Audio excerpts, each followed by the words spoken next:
Hello hi అందరికీ welcome to Shravs kitchen and vlogs. ముందుగా అందరికీ వినాయక చవితి శుభాకాంక్షలు.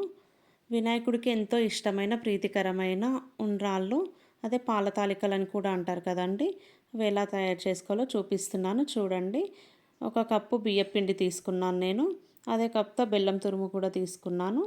ఇంకా డ్రై ఫ్రూట్స్, నెయ్యి, ఇలాచీ పౌడర్. నేను తీసుకున్న క్వాంటిటీకి 1/2 లీటర్ పాలు సరిపోతాయి. నేను ఇక్కడ ఒక 2 స్పూన్స్ నెయ్యి వేసుకొని డ్రై ఫ్రూట్స్ ఫ్రై చేసుకుంటున్నాను. నేనైతే డ్రై ఫ్రూట్స్ని కట్ చేసుకున్నాను ఇక్కడ. కావాలంటే మీరు అలాగే వేసుకోవచ్చు. ఇంకా ఇది ఫ్రై అయిన తర్వాత ఒక గిన్నెలోకి తీసుకొని, ఇప్పుడు ఏదైతే స్టవ్ మీద ఉందో అదే గిన్నెలోకి మనం కట్ చేసి పెట్టుకున్న బెల్లం తురుముని వేసుకొని, ఒక టీ గ్లాస్ అలా ఉంటాయి వాటర్, అంత వాటర్ వేసుకుంటే సరిపోతుంది. మరి ఎక్కువైతే వాటర్ ఉంటుంది కన్సిస్టెన్సీ. సో ఒక టీ గ్లాస్ అయితే సరిపోతుంది. ఇంకా చూడండి, ఈ విధంగా ఉంటే చాలు, పాకం అవసరం లేదు దీనికి. ఇది పక్కకు పెట్టుకోవాలి, ఖచ్చితంగా చల్లార పెట్టుకోవాలి ఇదైతే. నెక్స్ట్ ఇంకొక గిన్నె తీసుకొని ఒక 2 స్పూన్స్ బెల్లం వేసుకొని, అందులోనే మనం పిండి ఏదైతే కప్పుతో పిండి తీసుకున్నామో అదే కప్తో వాటర్ తీసుకోవాలి.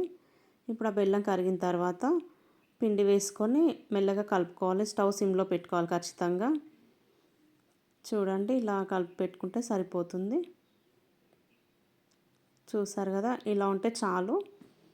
చల్లారిన తర్వాత మనం పిండి ముద్ద ఎలా ఉంటుందో చపాతీకి అలా ఆ విధంగా కలిపి పెట్టుకుంటే సరిపోతుంది.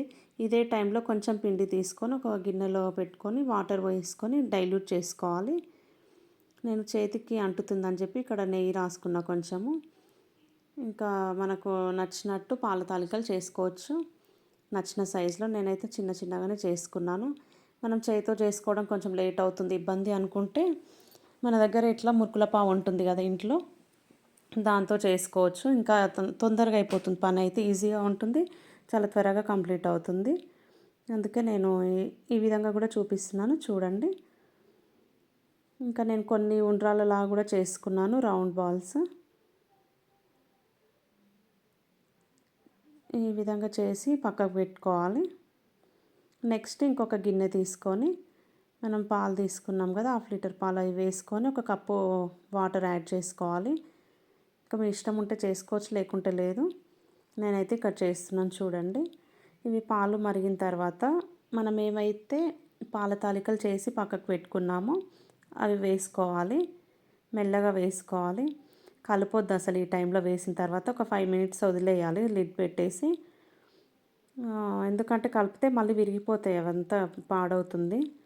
అందుకే కలపకుండా అలా ఉంచేసేయాలి.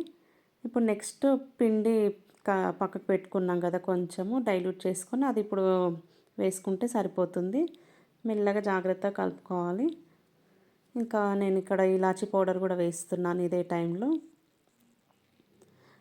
అయితే ఇక్కడ ఏమైందంటే, నేను బెల్లం కరగపెట్టి పక్కకు పెట్టుకున్నాను కదా, అది ఫిల్టర్ చేసుకునేటప్పుడు వీడియో ఆన్ చేసుకోలేదు, అదొక్కటి మిస్ అయింది. డ్రై ఫ్రూట్స్ వేసిన తర్వాత నెక్స్ట్ పని స్టవ్ ఆఫ్ చేసి అదే పని నేను చేసింది.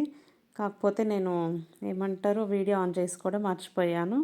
మీరు ఖచ్చితంగా ఈ టైంలో స్టవ్ ఆఫ్ చేసుకొని బెల్లం అది ఉంది కదా కన్సిస్టెన్సీ, అది ఫిల్టర్ చేసుకుంటే సరిపోతుంది. కాకపోతే వేడిగా ఉండొద్దు, చల్లార పెట్టుకోవాలి అదైతే. ఇంతేనండి ఫైనల్గా వినాయకుడికి ఎంతో ఇష్టమైన ఉండ్రాళ్ళ పాయసం చాలా ఈజీగా తయారు చేసుకోవచ్చు. Thank you.